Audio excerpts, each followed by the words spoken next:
Department of Energy employee Sam Brinton, who went viral for his public display of his sexual and gender preferences a few months ago, is involved in a bizarre story. He has been federally charged with theft for stealing a woman's luggage at the airport. You have to hear this strange tale.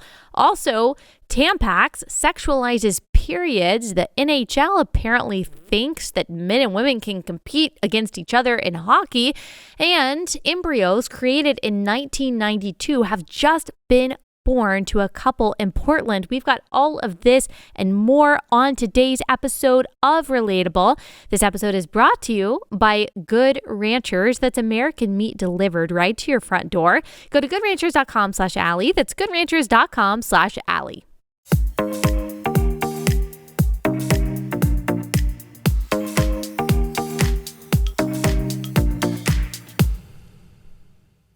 All right, guys, happy Tuesday. Hope everyone is having a great week so far. Well, seems like you guys really liked yesterday's episode talking about Balenciaga. Also, Tia Mowry and her comments about divorce. If you haven't listened to that, go back and listen or watch it on YouTube. There is a little bit of an update on the Balenciaga thing before we get into the rest of the story. I'm kind of amazed at how long this is dragging on and how many people finally are pushing back against this major brand that has so many connections to some of the most influential celebrities. It is a little bit encouraging, but at the same time, I think that we should kind of view the repudiations that we are seeing from some other companies and celebrities really just as like a surface level cover up. Obviously, if Balenciaga took it this far and was this overt with child exploitation, there's a lot that's going on underneath the surface that made them and this many people involved that comfortable. And I think that we're really just seeing the tip of the iceberg in all of this. So 0 points to Balenciaga for their apologies and all the people just trying to save face by pretending that they care about this. But here's a new statement. Here's a new statement from Balenciaga that they posted on their Instagram stories. As we said yesterday, they put out 2 different iterations of an apology, neither of them sufficient based on everything that we know that we talked about yesterday. And still, they're trying to shift blame here as if they don't take full responsibility for what their company puts up in the way of advertisements. So I won't read all of it because it's pretty long, but let me read some of it. We would like to address the controversy surrounding our recent ad campaigns. We strongly condemn child abuse. It was never our intent to include it in our narrative. The 2 separate ad campaigns in question reflect a series of grievous errors for which Balenciaga takes responsibility. So they say that, but then they go on to say, well, it's not really our responsibility. Because remember, they're also suing the third party that kind of put together this ad campaign. The first campaign, the gift collection campaign, featured children with plush bear bags dressed in what some have labeled BDSM-inspired outfits. Our plush bear bags in the gift collection should not have been featured with children. So again, as I said yesterday, they're not denying that it's BDSM. They're not saying that it's not. They're not saying that this wasn't bondage gear. They're not saying, no, these are genuine kids' toys. They were just, wearing some gothic costumes. No, they're not denying that they were sexual in nature because remember, these plush bear bags were made for adults and were used on the runway by adults who had makeup on to make them look like they were beaten up. These are the products that they put with children. So they're saying that that was wrong. They should not have paired these bears with children. And yet they did. That's the disturbing part. Then they go on to say the second separate campaign for spring 2023, which was meant to replicate a business office environment, included a photo with the page in the background from a Supreme Court ruling in the United States v. Williams, 2008. We described what that was yesterday. They're suing the company that put this in the background of the photo. They say, while internal and external investigations are ongoing, we are taking the following actions. We are closely revising our organization and collective ways of working. What does that mean? We are reinforcing the structures around our creative processes and validation steps. We want to ensure that new controls mark a pivot and will prevent this from happening again. We are laying the groundwork with organizations who specialize in child protection and aims at ending child abuse and exploitation. Who's it going to be? Like the Trevor Project? I mean, what organizations are you talking about here? Are you really going to be held accountable? Like I said yesterday, I will be satisfied when they are actually being investigated by law enforcement for how they allowed this to happen. Balenciaga, they say, reiterates its sincere apologies for the offense we have caused and extends its apologies to talents and partners. Close but no cigar. I'm not going to get into the reason why I don't accept all of this commentary. I do in some way appreciate the fact that they are still having to kind of grovel. I appreciate that the backlash was that much and they're actually responding to it. I'm not going to get into all of the reasons why it's not sufficient because you can go back and listen to yesterday's episode for my full explanation on that. But I did want to make sure that I gave you the latest update and gave you their most recent statement on that. All right, we've got more bizarre stories to talk about today. Quite a few things, as you heard in the introduction. The first thing I want to respond to is a tweet that was published by Tampax. Yes, that is the tampon commercial. Now, one of my amazing sponsors is a tampon company called Garnu, who does not do disgusting things like what Tampax did. Tampax also uses men who identify as women or identify as girls, like Dylan Mulvaney, in their advertisements. And so they're already woke and ridiculous and shouldn't be supported. But they also sexualize periods, as I am about to read to you in their tweet, which I just found really disturbing and disgusting. One of my sponsors, however, Garnu, they don't do that. And so you should check them out. I think my code is Allie for them, and you can get a discount on that. They're not a sponsor on today's show, and I do need to pause and tell you about one of our sponsors today before I actually tell you what Tampax so egregiously said. And our first sponsor is Patriot Mobile. Patriot Mobile is America's only Christian conservative wireless provider. They want to make it easy for you to try their service, so they have an amazing deal going on right now. You can try Patriot Mobile for 60 days. If you're not satisfied, then you're not on the hook for anything, but they are very confident that you are going to love their service. They've got a 100% US-based customer service team. Their customer service is amazing. And also, you can feel really good knowing that you're getting great cellular service while also giving money to a company that actually aligns with your values, not companies that hate you and, like other companies, exploit children and their innocence. So we just need to do everything that we can as Christians, as conservatives, as people who love America, to support businesses that align with our principles. You can do that with Patriot Mobile. Go to patriotmobile.com/Allie, or you can call their customer service team at 972-PATRIOT. So you can try Patriot Mobile for 2 months, and then if you like it, you can get your 3rd month free plus free activation. That's patriotmobile.com/Allie, patriotmobile.com/Allie.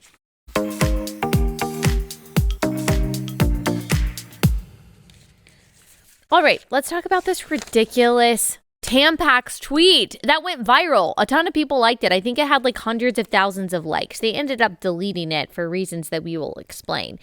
So here's what the original tweet, said. It said, "You're in their DMs. We're in them. We are not the same." And when I posted this on my Instagram stories and responded to it there, a lot of you were like, I don't understand this. And that is because you are not inundated with like Twitter world, like a lot of us who are in media are. And God bless you for that. You shouldn't be. This is like a meme template that people use in different ways. Like, you're in her DMs, but I'm doing XYZ. I'm a lot closer to her than you are. That's the kind of thing, and it turned out to be like kind of a funny meme. What they are saying, let me break this down for the uninitiated. They're using gender neutral language, which is also why it's confusing. They're saying their instead of her because they hold to the absolutely absurd belief that men can have periods, meaning women who think that they are men and dress like they're men have periods. And so that's why they use this gender neutral language rather than feminine language in talking about people, women who have periods. So they're saying you're in their DMs. So you are in her direct message inbox, but we, Tampax, are inside of her body. We are not the same.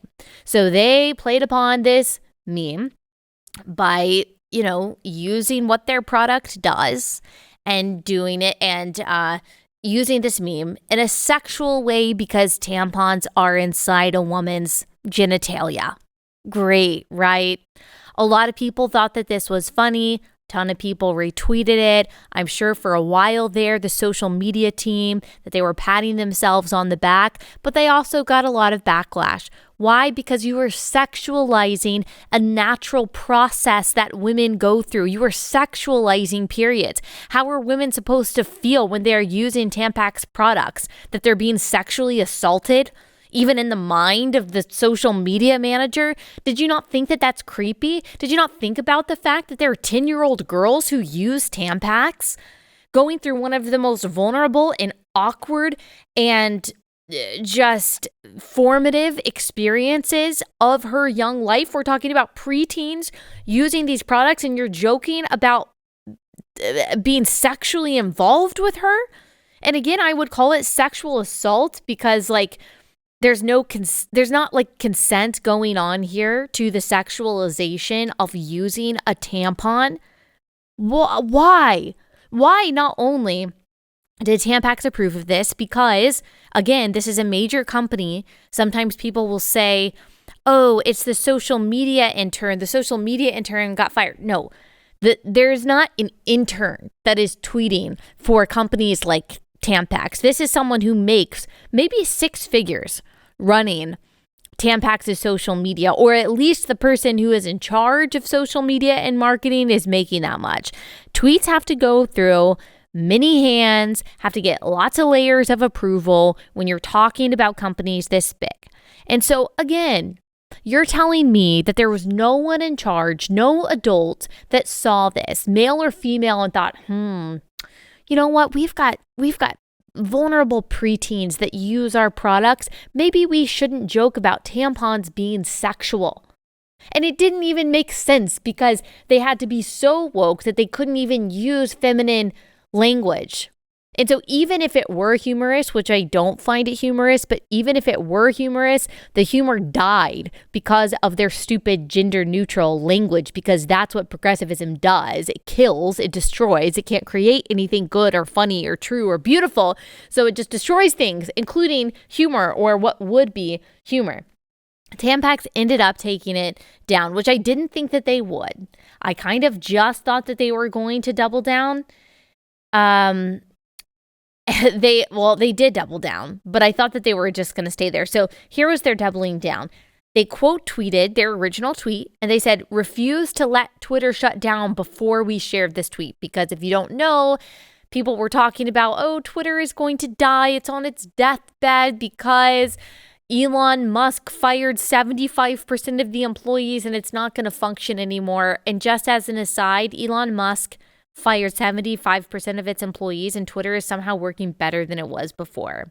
What does that tell you about how these media companies, how these tech companies are run, and just how much incompetence and bureaucracy is really weighing them down? Anyway, so they did double down on it. They joked about it. They thought it was funny. Then they got more backlash. And they tweeted out on November 26th, they said, we messed up with our last tweet. We removed it and we apologized to everyone we offended. I really hate that kind of apology. You'll remember from yesterday that that's what Balenciaga originally said in their tweet. Like, we're sorry to have caused offense. We apologize to everyone we offended. No, I don't want you to apologize to me for offending me. Whatever. You don't have to apologize for hurting my feelings or for hurting anyone else's feelings. You need to apologize for sexualizing periods, you freaks.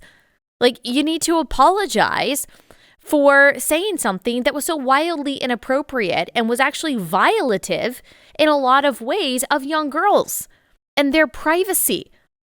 Respect is central to our brand values, Tampax says. Somehow, I don't believe that. If you're using Dylan Mulvaney to advertise your products, a guy who disrespects women by his very character by creating a ridiculous floosy caricature of females in all of his videos. So I don't really believe that you respect your customer base. I don't believe that you respect women in general. So when they say respect is central to our brand values, I'm not really buying it. And then they say our recent language did not reflect that. We have learned from this and we will do better, do better, do better. That's always what you see from the social media people, and you never have, or social media, social justice people is what I meant to say. And you never have any specifics on what that actually means. Look, I am all for a joke. I think that humor is really important. I think pushing buttons is important. I think even pushing and pressing boundaries of what is considered like appropriate topics of discussion and subjects of jokes is important. I think that satire, I think that humor can make points that literalism can't. And so I don't want to be a fuddy-duddy when it comes to humor. I just think that this is extremely inappropriate for a company that has to do with like private and sensitive bodily functions of women to say. I think that it is weird to sexualize young girls by saying things like this. Just think it's odd. And I'm glad a lot of people agreed. And again, I'm glad that they apologized. That's why I do think even if these companies that we're talking about, even if they don't make substantive changes, which as I've said, I have my doubts, I still think it's important for us to speak up. I still think it's important for us to complain, for us to say something, because at the very least, it scares them a little bit. At the very least, they can see that the values that they're trying to push are controversial and that millions of people don't appreciate them and don't agree with them. And I think that counts for something, right? That counts for something. All right, another ridiculous tweet comes from the NHL, and I will respond to that in just a second. Let me pause. Let me tell you about our next sponsor, and that is Birch Gold. As you guys know, I don't have to tell you, you just had your most expensive Thanksgiving probably ever. You're about to have an expensive Christmas. That inflation is out of control. It's not getting better. The policies that are being put in place are only worsening inflation, like sending billions of dollars to Ukraine for honestly who knows what reason at this point. So you need to make sure that your savings are secure. You can hedge against inflation with gold from Birch Gold. All you have to do is text Allie to 989898 for your free info kit on diversifying into gold. Plus, when you do it this month, by Black Friday, get a free gold bar with every purchase that you make by December 22nd. With almost 20 years experience converting IRAs and 401ks into precious metals IRAs, Birch Gold can help you. So text Allie to 989898, claim your free info kit on gold. Just check it out, learn about it, see if it's something that could benefit you and your family. Go to text Allie to 989898, Allie to 989898.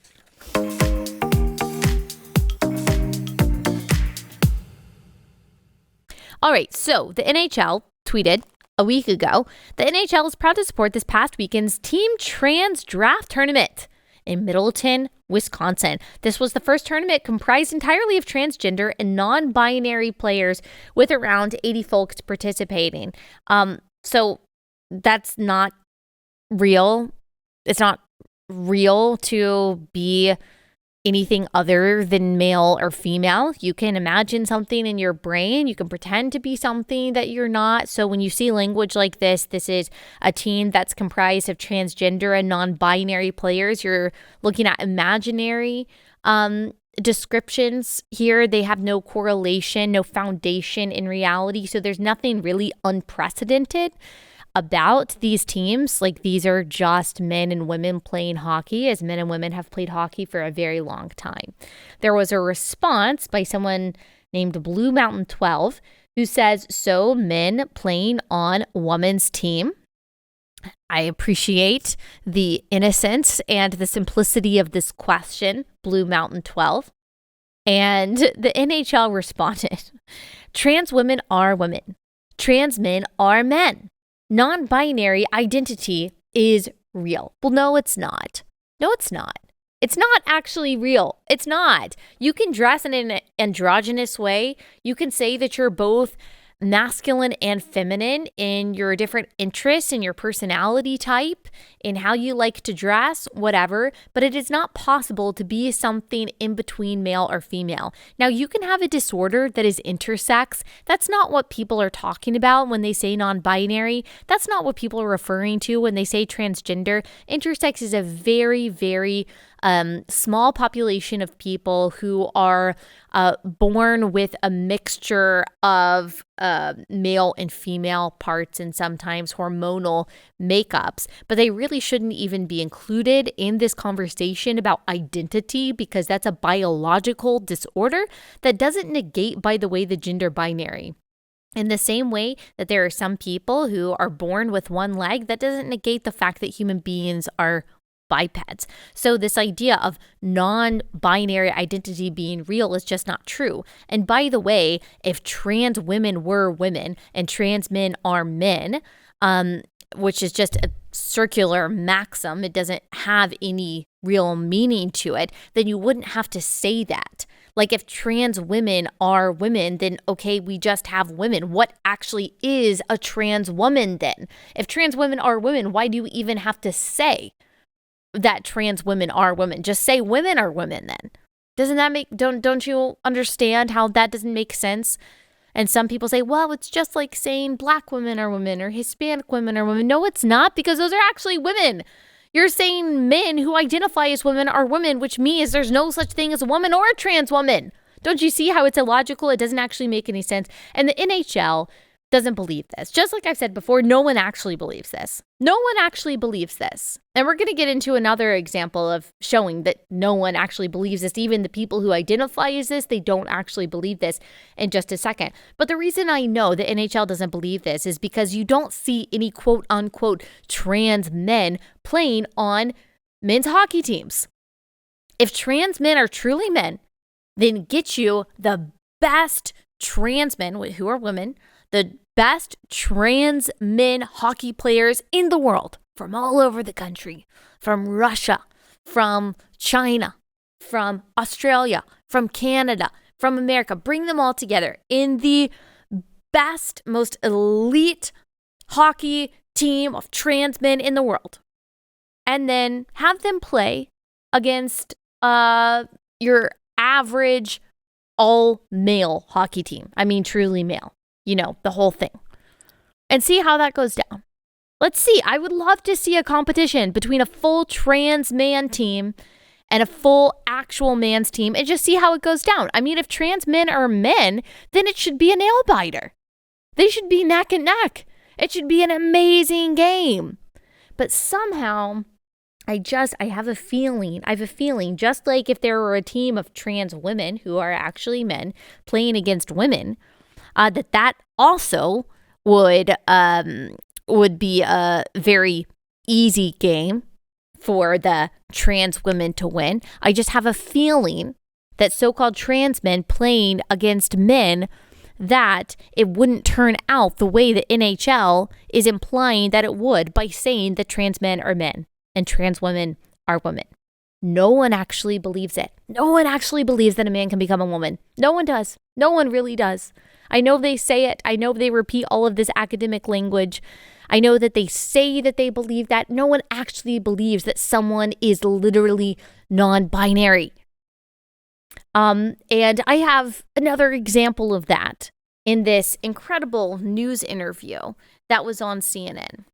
Now, this happened after the tragic Colorado Springs shooting, in which 5 people were shot and killed at a gay club there. Absolutely tragic. These are people, first of all, just humans made in the image of God, but these are brothers, friends, family members, parts of community that is now, they're now lost. They're now gone because an idiot decided to inflict violence on a group of people. We still don't know the full motivation for that. And so it was a tragic incident, and we should be praying for the community, praying for their families. We should also be praying for the people on the left who immediately after it happened blamed people on the right, blamed people who believe in traditional marriage, blamed people who believe what human beings have believed for all of human existence, that we are made male and female, and that biology matters, that there are real biological differences that can't be trumped by feelings or declarations. They blamed all of us who have traditional and logical, and in some cases theological beliefs about the body, about gender, about marriage, and about sexuality for this violence, and said that, it's stoked by Libs of TikTok, by Matt Walsh, and by the Republicans who don't believe in changing the definition of marriage that, again, has existed for all of human history. And so it was really disgusting. The bodies weren't even cold before the left started politicizing it in a very, very ugly and divisive way. But that's, of course, what they always do in these kinds of tragedies. But then we found out that the shooter apparently identifies as non-binary and wants to go by the pronouns they, them. And you might have noticed that the reporting about this person died out like pretty quickly after we found out that fact. And there was an interview on CNN that was conducted with someone who was at the nightclub and who identifies as a woman, is a man. And here's what this person had to say about the shooter now identifying as non-binary. I think that's complete ludicrous. I believe they're just saying that because they want to have the easy way out on this. That's really, really offending, especially being a transgender woman myself, that a male, which it was obvious with the mugshot, that's a man, that's not a non-binary person, because in no way, shape, or form could they appear as a woman the next day. It's really offensive to even hear that they're playing that role. And if they're non-binary, why would you go after the club where you feel safe at? Why would you do that to a community where you are welcomed in if you are non-binary? Excellent question. All right. So this is really interesting logic here from this person. And by the way, the lower third said that he is a friend of a Club Q shooting victim. So I don't know if that person was actually there. So this is fascinating. So this person, who is very clearly a man with long hair and makeup on, but who identifies as a transgender woman, says that the shooter is not non-binary based on his pictures. So if we applied that same logic to this person who is speaking, what conclusion would we come to? We would also come to the conclusion that this person is a man. And so you see that these people don't even believe their ideology. On the one hand, we hear, it doesn't matter how you look. It doesn't matter what your body is. It doesn't matter what your haircut is. It doesn't matter how you dress. However you identify is totally valid, and everyone needs to respect that. And yet, this person who very much looks like a man looks at another person who looks like a man and says, no, your stated identity is not valid. But yours is, just because you're wearing highlighter and you have long blonde hair?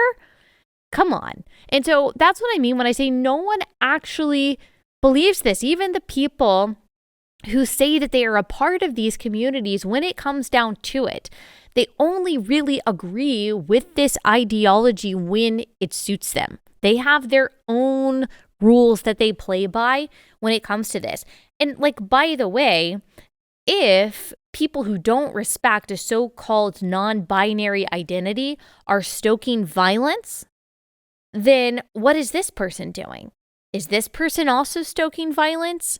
Are they encouraging a shooter because they are not acknowledging as valid this person's apparent non-binary identity?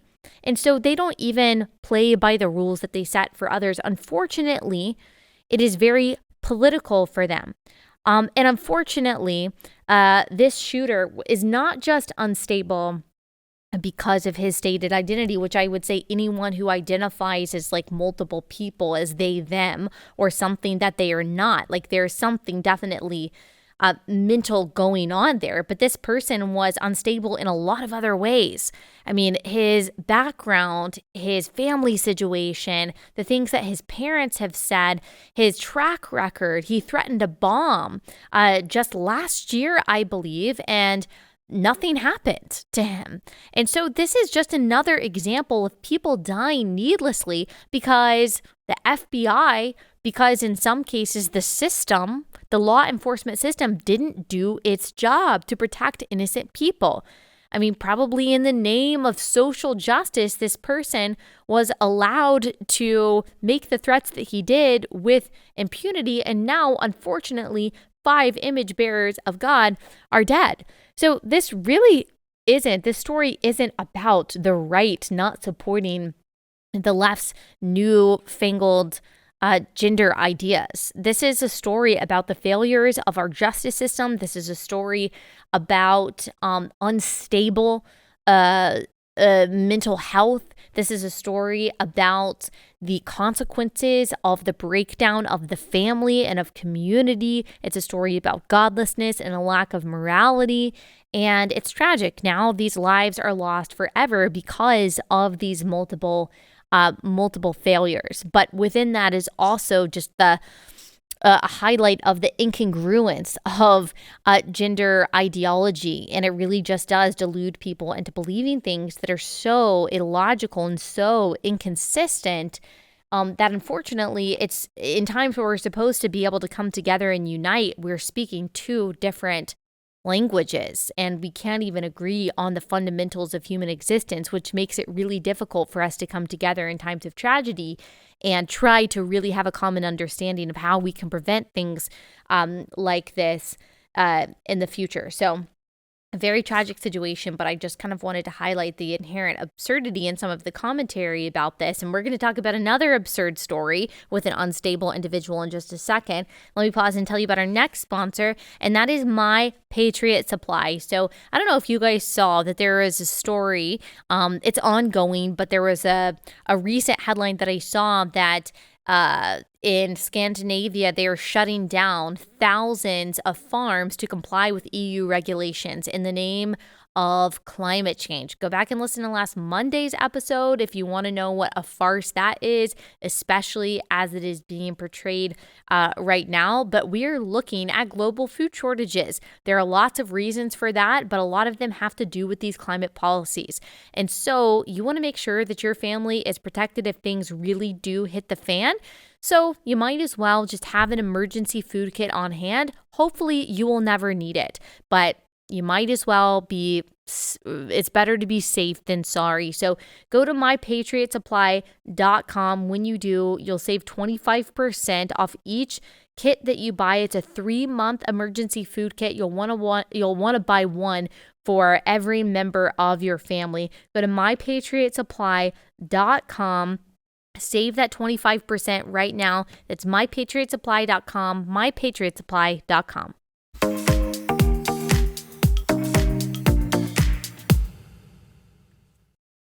All right, let me tell you about this very, very strange story of this individual named Sam Brinton, who we were told a few months ago is one of the first, quote, openly gender fluid individuals in federal government leadership.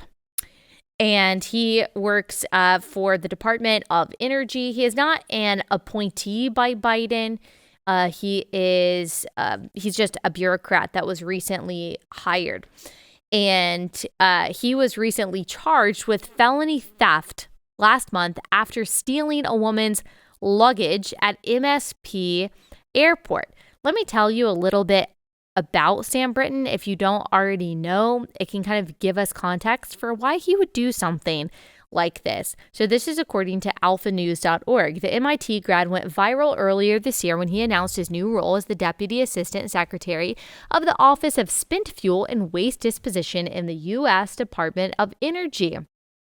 Prior to working in government, Brinton was an anti-conversion therapy activist who taught Kink 101 workshops on college campuses. By the way, conversion therapy is not something that is happening in a pervasive sense at in any way in the United States, what left-wing activists mean when they say conversion therapy is basically just counseling of people who are confused about their gender or sexuality and want help with that. They believe that you should only be affirming someone's gender confusion and their any form of sexual deviance rather than getting them the actual holistic help that they need. So when he says that he is an anti-conversion therapy activist, that's what he is talking about. He taught Kink 101 workshops on college campuses, according to the National Pulse. A photo from one of these workshops shows Brinton in a dress as he stands over 3 males in leather dog masks. And the photo itself is not sexually explicit. We can probably show you on YouTube. Something that he said in a 2016 Metro Weekly article is that he has a pup play fetish. Disgusting. One of the hardest things about being a handler is that I've honestly had people ask, wait, you have sex with animals? And then he goes on to say, oh, they believe it's abusive. It's taking advantage of someone. I'm very confused about whether or not this person is actually engaging in bestiality or whether it's just a fantasy. Either way, disgusting. He is also a member of the sacrilegious drag queen society called Sisters of Perpetual Indulgence. And they have lots of disgusting sexually explicit names for their characters. And according to the Washington Examiner, Brinton once talked with college students about how he enjoys tying up his significant other like a table and eating his dinner on him while he watches Star Trek. And so he's a freak.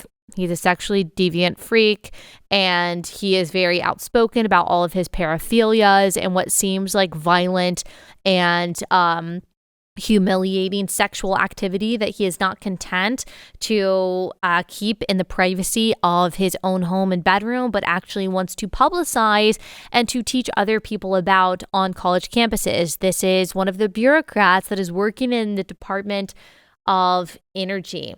So here's what happened though recently. As if that's not enough, law enforcement at the Minneapolis-St. Paul International Airport were alerted to a missing suitcase in the baggage claim area on September 16th. The adult female victim said she flew into MSP on a Delta flight from New Orleans and went to retrieve her checked bag at Carousel 7. Airport records confirmed the navy blue Vera Bradley roller bag arrived at 4:40 p.m. but was missing from the carousel. So law enforcement reviewed video surveillance footage from the baggage claim area and observed Brinton removing a navy blue roller bag from Carousel 7, according to a criminal complaint. Now, maybe you're thinking, well, it's just a mistake. This weirdo probably did have a Vera Bradley bag. Well, the complaint says that Brinton removed a luggage tag from the bag, placed it into a handbag he was carrying, and then left the area at a quick pace. Brinton arrived at MSP Airport around 4:27 p.m. on an American Airlines flight from Washington, D.C., but did not check a bag, meaning he had no reason to visit baggage claim, according to the complaint. Oh. Police showed the surveillance video to the victim and she confirmed it was her bag. Brinton left the airport in an Uber for a stay in the Intercontinental St. Paul Riverfront Hotel where he checked in with the blue bag, the complaint says. He returned to MSP on September 18th with the bag in hand for a departing flight back to Washington, D.C., authorities allege. Surveillance video from Dulles International Airport shows Brinton traveling with the bag on an October 9th return trip from Europe. The complaint notes the victim said the estimated value of the bag is and the contents about $2,300. Police questioned Brinton about the bag on October 9th in a phone call.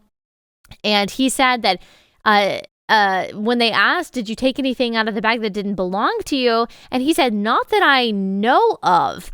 He later admitted to taking the bag, but said the clothes inside were his, according to the complaint. If I had taken the wrong bag, I'm happy to return it, but I don't have any clothes for another individual. That was my clothes.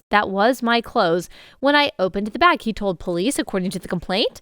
Brinton allegedly called the investigating officer, though, 2 hours later and apologized for not being completely honest. This time, Brinton said he took the bag because he was tired and thought it was his, the complaint says. He allegedly told police that he realized the bag didn't belong to him when he opened it up at the hotel, but got nervous and didn't know what to do. Worried that people would think he stole the bag, Brinton told police he left the victim's clothes in the drawers in the hotel room, according to the complaint. Brinton said he brought the bag he brought the bag back to DC with him because it would have been weirder to leave a bag in the hotel room, according to the police.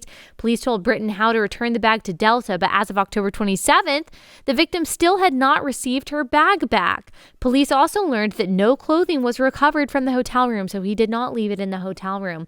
Brinton's first court hearing is scheduled for December 19th in Hennepin County. Alpha News attempted to contact Brinton via email, but received an automatic reply saying he is on leave and unable to access his email. So the dude never checked a bag. He went to the baggage claim even though he didn't check a bag. He decided that he was going to steal a bag, probably that he could tell was a female's bag. And it's probably because he wanted to steal women's clothes because he gets off on that. Because as we've talked about many times, so many people that have these so-called identities really just have sexual perversions that they are trying to indulge and get other people to affirm. So that is my theory and my guess about what went on here. You know, it used to be that we realized that when men wear female clothing, that they are mentally unstable in general. That it wasn't something to affirm, but a reason to say, oh, you know what, that person is probably not someone that we should allow to have a whole lot of influence or responsibility. Certainly, we don't allow them around certain kinds of people. I mean, my husband talks about that there was a guy in his community growing up that would wear women's dresses and ride a bike around. And okay, people just knew that that person is strange. That's certainly not someone that you would ask to come teach your class or to read books to kids at the library. It's probably not someone that should be hired by the federal government. And yet now we've just accepted these so-called identities. We've normalized them. We've mainstreamed them. And not only that, but we have actually glorified them to the point to where we are allowing unstable people to run things like the energy department. I would say that that is a problem. We've gone too far in the whole destigmatizing movement. I mean, some things need to be stigmatized. Men wearing women's clothing is not normal. It is not indicative of a stable individual. I mean, this is Silence of the Lambs type stuff, type perversion that I think is really worrisome. I'm glad that he is being held accountable for this theft by law enforcement. I hope that he is not able to get a job in the government, but knowing the corruption that's in our government, I'm sure that he will be back at his job post-hence. So I just wanted to tell you that bizarre story. This person who went viral a few months ago and people on the right were understandably concerned about it. It turns out that he actually is quite unstable, just as unstable as a lot of people said that he was. All right. Let me tell you about our next sponsor for the day, and that is Dwell. So if the craziness in the world that we are discussing today is making you want to just take a break from the news cycle and to remind yourself of what is actually true and beautiful and lasting, you need to be spending time in God's Word. And look, I understand you're busy. You're probably a mom like me, and you just don't have time to spend an hour in the morning with all of your commentaries open and systematic theology to the side and your original Greek and Hebrew study Bible in front of you, spending your morning reading the book of James. You want to do that, but you just don't have time to. You're on the go, but we still need to be meditating on scripture. And that's why I love Dwell app. That's why I love listening to scripture on Dwell. I do it in the car. I do it when I'm cleaning the kitchen or when I'm cooking. I just put my headphones in and I listen to whatever scripture I want to listen to that day. They also have different reading plans. They've got different voices. They've got different versions and all of that. My favorite version is ESV, so that's what I'm listening to, and it's really super helpful. It's been a really big blessing to me, and it takes the pressure off of the so-called quiet time and just ensuring that you are still ingesting the Word of God, even if it doesn't look as perfect and as quiet as you want it to. To get started with Dwell, go to dwellapp.io/relatable to get 10% off a yearly subscription or 33% off Dwell for life. That 33% off means you save $50, so make sure to visit dwellapp.io/relatable. Commit to scripture for the rest of this year or for life. That's dwellapp.io/relatable, dwellapp.io/relatable.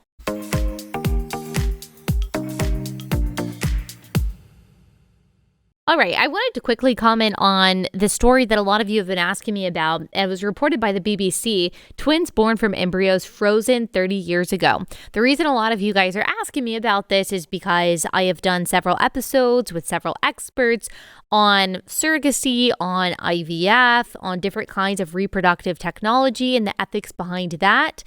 And so this is a very interesting ethical story. Let me tell you what happened, and then I'll give my commentary on it. On April 22nd, 1992, the BBC says, embryos were created for an anonymous married couple using in vitro fertilization. The husband was in his early 50s, and they used a 34-year-old egg donor. For nearly 3 decades, they sat in storage on tiny straws kept in liquid nitrogen at nearly 200 degrees below zero, in a device that looks much like a propane tank. The embryos were kept at a fertility lab on the West Coast until 2007, when the couple who created them donated the embryos to the National Embryo Donation Center in Knoxville, Tennessee, in hopes another couple might be able to use them. The 5 embryos were overnighted in specially outfitted tanks to Knoxville, said Dr. John Gordon, the Ridgway's doctor. The Ridgways, I guess, they are the couple who adopted these embryos. The National Embryo Donation Center is a private faith-based organization that has helped birth more than 1,200 infants from frozen embryos. On October 31st, Lydia and Timothy Ridgway were born to Rachel and Philip Ridgway. They were birthed from what may be the longest frozen embryos to ever result in a live birth, according to the National Embryo Donation Center. There is something mind-boggling about it, Philip Ridgway said, as he and his wife cradled their newborns in their laps at their home outside Portland, Oregon. I was 5 years old when God gave life to Lydia and Timothy, and he's been preserving that life ever since. The Dr. John David Gordon, who performed the embryo transfer, said the decision to adopt these embryos should reassure parents who wonder if anyone would be willing to adopt the embryos that they created 5, 10, 20 years ago. That answer is a resounding yes. Now, that part I don't agree with, and I'll tell you why for a second. Let me say what I think is good about this. I think that it is fine for couples to adopt embryos. We believe and we know that life begins at conception, as this father said. He says, I was 5 years old when God gave life to Lydia and Timothy. He is talking about the moment of their conception. He's absolutely right that is when God gave their children life. That is when their life began, and their life was on pause in a lot of ways. Their growth and development was deferred and deterred. They should be the same age that I am right now. I was born in 92, and so they should be 30 years old, and they're just being born, which really is mind-boggling, as he said. That really is wild. So as far as the ethics of embryo adoption go, yes, these are human beings. They are made in the image of God. I think that it is ethically, morally fine to adopt these embryos. I wish that all embryos could be adopted, because I do believe it is unethical and it is immoral to put children on ice, to put human beings in a frozen state for however many years, not knowing if they will ever be implanted and adopted. I mean, you are talking about basically abandoning human beings for years on end. And this doctor who says you should be comforted knowing that there are couples who want to adopt your embryo, maybe, perhaps, but there are thousands of embryos right now who are not being adopted, who will never be adopted. There are probably not enough willing parents to adopt these embryos. And by the way, there are already born infants and babies and toddlers and preteens and teenagers who also need a home. And so this is the complication of the ethics behind IVF. Now, we've talked about this in depth, and I won't get into all of that right now. I know it's a very sensitive topic, and my hope is not to offend when I talk about what I think are the questionable ethics of IVF. But one of the problems is when you create embryos that you have no intention or no capability of implanting and growing yourself, and you put them on ice, and you basically abandon these human beings that you created. You are no longer taking responsibility for their care and their well-being, and you just don't have a guarantee that they're ever going to be implanted. And even if they are implanted and they are grown by other human beings, you are giving your child away to other humans to raise, which I understand is the same thing as adoption in general. I think adoption is a beautifully redemptive and healing process that is reflective of God's adoption of us Gentiles. And so I think adoption is a beautiful thing, but it is something to consider when you are creating these embryos if you have no intention or capability of caring for them yourself. I mean, you are surrendering them. You're either surrendering them to a freezer indefinitely, or you're surrendering them to other people who may or may not be Christians, who may or may not have the same values that you do. You don't know how they are going to be raised. So these are all things to consider as we create human beings. I just think that the consequences that children, that humans have to pay for adults' wishes when it comes to how adults exhibit their sexuality. So if it's two men coming together, two women coming together, or adults desiring to reproduce, I think that they are very often just not considered. And they should be. These human beings, even these embryos, I believe that they have rights, that they are made in the image of God. They have souls, and therefore they matter. What we do with them actually matters. And so I am thankful that these embryos were adopted. It is pretty incredible. I am thankful that these parents seem to be pro-life and seem to be Christians themselves. And I hope that these children grow up feeling loved and knowing who they are in Christ, and that these people have a wonderful life. I do take issue with the ethics and the morality of how they were conceived in the first place. And I simply think that IVF is something that Christians need to think about a little bit more thoroughly and carefully. I know as pro-lifers, we love life. We love babies. And so I think it's easy to think that however children are reproduced, that's fine, that's good. But as I've said often, whenever we go from what's natural to what's possible, there are always going to be ethical and moral questions that we have to consider.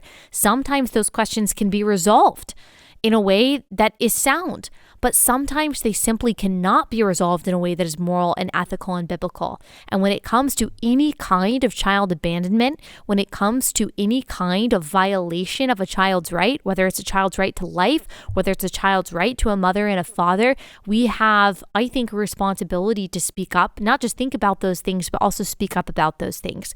So anyway, I mean, good for these parents for adopting these children. And as I said, I hope that they have a wonderful life. Very, very interesting story. It'll also be interesting to just kind of follow their life and to follow the lives of people who were created in this way in general. All right, before we head out, and I've just got a couple announcements, let me tell you about our last sponsor for the day. That is Eden Pure. I get asked this question a lot. What is that air purifier that you talk about that you love? A lot of you are looking for air purifiers because you want your home to not just smell better and feel better, but also to be healthier, to make sure that the air that you are breathing really is pure, that the viruses, that the toxins, that the bacteria that might be hanging on in your air or the smells really are taken care of, and Eden Pure can do that. I love the Eden Pure Thunderstorm air purifier because you plug it right into your wall and it doesn't take up any floor space and you can't really hear it. You don't even really notice it, but I feel good knowing that it is cleaning my air. Right now, you can save $200 on an Eden Pure Thunderstorm 3-pack for whole home protection. You'll get 3 units for under $200, which is a really, really good deal. These are super, super popular, and once you get it, you will see why. Go to EdenPureDeals.com, put in discount code Allie to save $200. That's EdenPureDeals.com, discount code Allie. Shipping is free. EdenPureDeals.com, code Allie.